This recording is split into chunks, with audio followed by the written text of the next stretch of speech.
Hello everyone, welcome back to select IAS. दोस्तों, यहाँ पर हम विजन आईएएस की मंथली मैगजीन को डिस्कस करते हैं। तो यहाँ पर आपका मंथली करंट अफेयर कवर कराया जाता है। जैसा कि आप देख सकते हैं, अभी आपका लेटेस्ट मैगजीन जो है वो आपका अक्टूबर 2023 का आया हुआ है। तो यहाँ पर हम अक्टूबर 2023 की मैगजीन को डिस्कस कर रहे हैं। इस पर आपकी ऑलरेडी काफ़ी सारी क्लासेज आ चुकी हैं, आपको उन क्लासेस को भी देख लेना है। देखिए, यहाँ पर आपको बता दें कि सबसे पहला जो पोर्शन है आपका करंट अफेयर का, वो आपका पॉलिटी एंड गवर्नेंस से जुड़ा हुआ है। इस पर आपकी एक क्लास ऑलरेडी आ चुकी है, आपको उस क्लास को जरूर देखना है और उससे आगे हम आज की क्लास में डिस्कस करेंगे। तो सबसे पहली न्यूज़ थी यहाँ पर capacity building of urban local bodies. दूसरी न्यूज़ थी क्रिमिनलाइजेशन ऑफ पॉलिटिक्स, राजनीति का अपराधीकरण क्या होता है, इसके क्या सब डायमेंशंस होते हैं। तो इन्हें हमने काफ़ी अच्छे से लास्ट क्लास में डिस्कस किया था। चलिए, आज की वीडियो में हम आगे का जो भी आपका बचा हुआ है उन्हें डिस्कस करेंगे। तो आज की वीडियो में हम पॉलिटी एंड गवर्नेंस से रिलेटेड करंट अफेयर आपका मंथली कवर करेंगे। तो दोस्तों, आज की वीडियो में सबसे पहली न्यूज़ है आपके सामने कानून निर्माताओं के संसदीय विशेषाधिकार। तो यहाँ पर काफ़ी कुछ है जानने के लिए, लेकिन सबसे पहले हम ये जानेंगे कि आपका ये न्यूज़ में क्यों है, तो सुर्खियों में क्यों है। तो जैसा कि आप देख सकते हैं कि हाल ही में सुप्रीम कोर्ट ने भारत के मुख्य न्यायाधीश की अध्यक्षता में 7 न्यायाधीशों की एक संविधान पीठ का गठन किया है। यह पीठ पीवी नरसिम्हा राव वाद 1998 में 5 न्यायाधीशों की संविधान पीठ द्वारा दिए गए निर्णय पर पुनर्विचार करेगी। इसीलिए कानून निर्माताओं के संसदीय विशेषाधिकार ये आपका न्यूज में है, और ये इससे किस प्रकार से जुड़े हुए हैं अभी आपको ये भी समझना है। देखिए, अभी आपने देखा कि न्यूज में क्यों है, क्योंकि यहाँ पर 7 न्यायाधीशों की एक संविधान पीठ का गठन किया गया है, जो कि आपका पीवी नरसिम्हा राव केस की पुनर्जांच करने वाली है। चलिए, अभी इससे रिलेटेड कुछ और पॉइंट्स को यहाँ पर समझते हैं। गौरतलब है कि पीवी नरसिम्हा राव वाद 1998 में सुप्रीम कोर्ट द्वारा दिया गया निर्णय झारखंड मुक्ति मोर्चा रिश्वत मामले से जुड़ा हुआ है। ज्ञातव्य है कि 1993 में नरसिम्हा राव सरकार ने अविश्वास प्रस्ताव से बचने के लिए कथित तौर पर सभी दलों के कई सांसदों को रिश्वत दी थी। तो आप यहाँ पर देख सकते हैं ये कितनी बड़ी बात है कि 1993 में 1993 में नरसिम्हा राव सरकार ने अविश्वास प्रस्ताव से बचने के लिए कथित तौर पर सभी दलों के कई सांसदों को रिश्वत दी। तो ये काफी बड़ा यहाँ पर जुर्म था। तो निर्णय के अनुसार संविधान के अनुच्छेद 105(2) और 194(2) के तहत सांसद व विधायक को प्राप्त कानूनी उन्मुक्ति संसद व विधानमंडल में किसी भी भाषण या मत के लिए रिश्वत के आरोप में आपराधिक मुकदमे से भी संरक्षण प्रदान करती है। देखिए, तो जो संविधान का अनुच्छेद 105(2) है और 194(2) है, तो यह सांसद और विधायकों को जो यहाँ पर स्पेशल पावर दी गई है। तो आप देख सकते हैं कि वो विधानमंडल में किसी भी भाषण या मत के लिए रिश्वत के आरोप में आपराधिक मुकदमे से भी संरक्षण प्रदान करते हैं। ये जो आर्टिकल यहाँ पर दिए गए हैं, तो सुप्रीम कोर्ट ने अब इस निर्णय पर पुनर्विचार करने का फैसला किया है। संविधान के अनुच्छेद 105(2) और 194(2) में यह लिखा हुआ है कि क्रम से संसद व विधानमंडल में सांसदों व विधायकों द्वारा कही गई किसी बात या दिए गए मत के संबंध में उनके खिलाफ किसी न्यायालय में कोई कार्यवाही नहीं की जाएगी। तो आपने यहाँ पर देखा कि इन आर्टिकल्स में क्या लिखा गया है, ये कैसे स्पेशल पावर देते हैं विधायक और सांसदों को। देखिए, तो संविधान के अनुच्छेद 105(2) और 194(2) में यह लिखा हुआ है कि संसद व विधानमंडल में सांसदों व विधायकों द्वारा कही गई किसी बात या दिए गए मत के संबंध में उनके खिलाफ किसी न्यायालय में कार्रवाई नहीं की जा सकती है। इसीलिए सुप्रीम कोर्ट ने इस पर पुनर्विचार करने का फैसला किया है। चलिए, बात करते हैं संसदीय विशेषाधिकारों के बारे में। संसदीय विशेषाधिकार आखिर क्या होते हैं, किस प्रकार ये प्रदान किए गए हैं। देखिए, संसदीय विशेषाधिकार विधायिका के सदस्यों को प्राप्त कानूनी प्रतिरक्षा है। इनके तहत कानून निर्माताओं को उनके विधायी कर्तव्यों के दौरान किए गए कुछ कृत्यों या दिए गए बयानों के लिए सिविल या दंडिक दायित्व से सुरक्षा प्रदान की जाती है।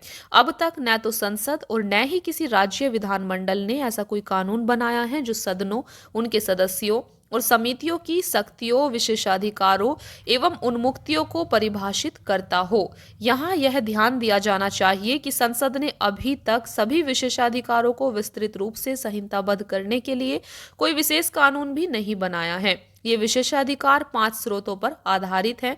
सबसे पहले संवैधानिक प्रावधान, संसद द्वारा बनाए गए अलग अलग कानून के द्वारा, दोनों सदनों के नियम के द्वारा, संसदीय परंपराएं और न्यायिक व्याख्याएं। तो आप देख सकते हैं जो संसदीय विशेषाधिकार है ये 5 स्रोत हैं इनके। सबसे पहला संवैधानिक प्रावधान जो संविधान में प्रावधान किया गया है। दूसरा संसद द्वारा जो अलग अलग कानून बनाए गए हैं विशेषाधिकारों को लेकर। तीसरा दोनों सदनों के जो नियम हैं। और चौथा संसदीय परंपराएं जो काफी समय से परंपराएं चली आ रही हैं लगातार, और न्यायिक व्याख्याएं जो सुप्रीम कोर्ट के द्वारा अलग अलग व्याख्या की गई हैं। तो यह विशेषाधिकार के 5 स्रोत यहाँ पर बताए गए हैं। देखिए, केवल संसद को ही यह सुनिश्चित करने का अधिकार है कि सदन के विशेषाधिकारों का उल्लंघन या सदन की अवमानना हुई है अथवा नहीं। तो इस बात का डिसीजन कौन लेगा, इस बात को कौन तय करेगा कि सदन के विशेषाधिकारों का उल्लंघन हुआ है या नहीं। तो यह अधिकार सिर्फ यहाँ पर संसद को ही प्रदान किया गया है। किसी भी न्यायालय को यह शक्ति नहीं सौंपी गई है। सदन का कोई भी सदस्य सभापति या अध्यक्ष की सहमति से विशेषाधिकार हनन से जुड़ा प्रश्न उठा सकता है।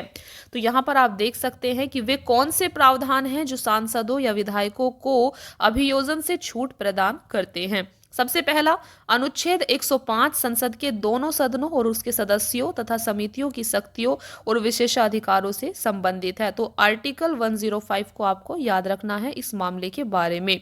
इसी प्रकार अनुच्छेद 194 राज्य विधानमंडलों के दोनों सदनों और उनके सदस्यों तथा समितियों की शक्तियों, विशेषाधिकारों एवं उन्मुक्तियों की रूपरेखा का प्रावधान भी करता है।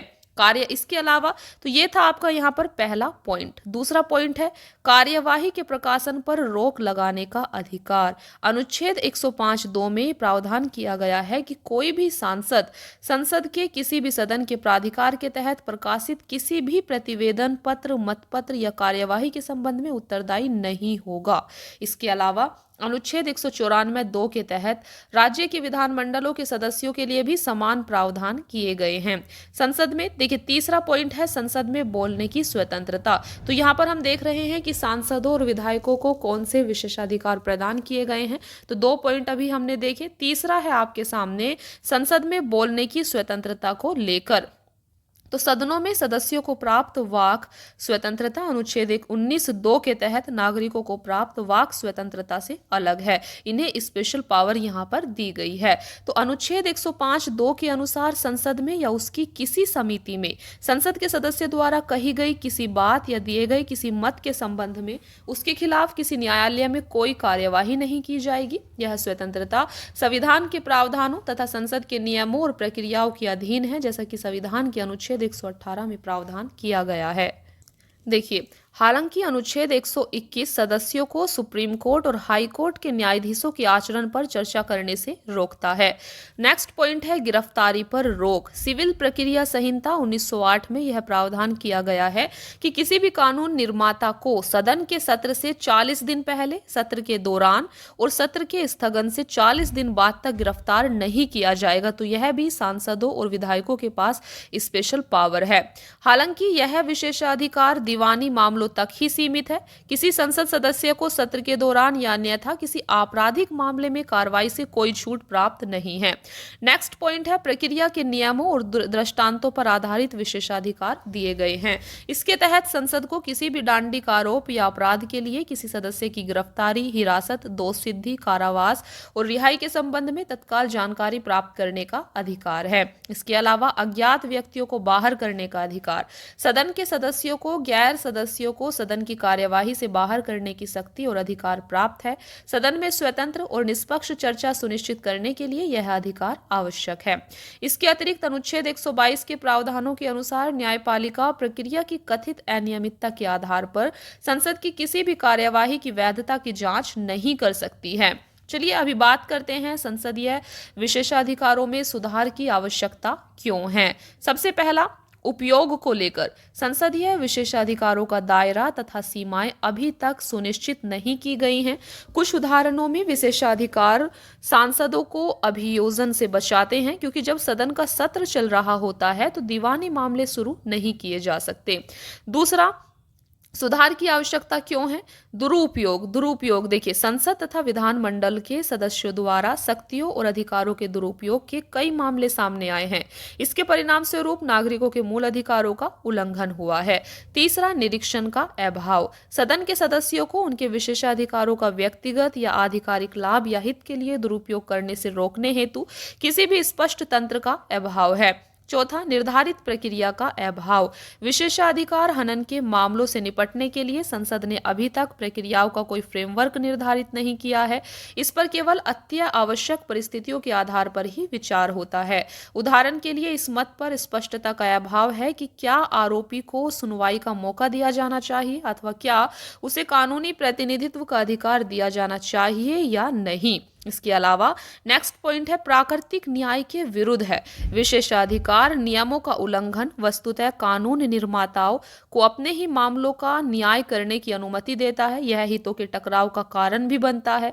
यह अनुच्छेद 50 के तहत शक्तियों के पृथक्करण के सिद्धांत का भी उल्लंघन करता है। साथ ही यह निष्पक्ष सुनवाई के समर्थकों के प्रतिकूल है। इसके अलावा संवैधानिकता का उल्लंघन, संहिताबद्ध विशेषाधिकारों की अनुपस्थिति सदन को यह निर्धारित करने की असीमित शक्ति प्रदान करती है कि विशेषाधिकार का उल्लंघन कब और कैसे होता है। तो आपने यहाँ पर देखा कि संसदीय विशेषाधिकारों में सुधार की क्या आवश्यकता है। उपयोग को लेकर, दुरुपयोग को लेकर, निर्धारित प्रक्रिया का अभाव है, प्राकृतिक न्याय के विरुद्ध है, संवैधानिकता का उल्लंघन करते हैं, तो इसीलिए इनमें सुधार की आवश्यकता है। चलिए अभी बात करते हैं आगे की क्या राह हो सकती है। तो एक निष्कर्ष की यहाँ पर बात करते हैं। देखिए, कानून निर्माताओं को रक्षा प्रदान करना आवश्यक है। हालांकि संविधानवाद सुनिश्चित करने के लिए विशेषाधिकारों को संहिताबद्ध करना, विशेषाधिकारों के उल्लंघन के मामले में मानक संचालन प्रक्रिया स्थापित करना आदि के लिए तत्काल उपाय किए जाने की आवश्यकता है। इसके अलावा संसद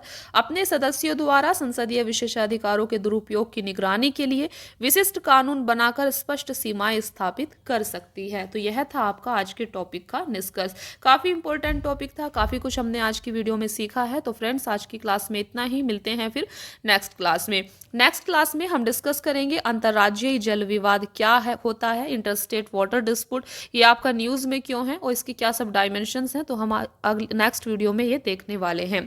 तो आज की वीडियो में इतना ही। मिलते हैं फिर नेक्स्ट क्लास में। Thank you so much friends for watching the class. Keep watching. Please like, share and subscribe. Thank you.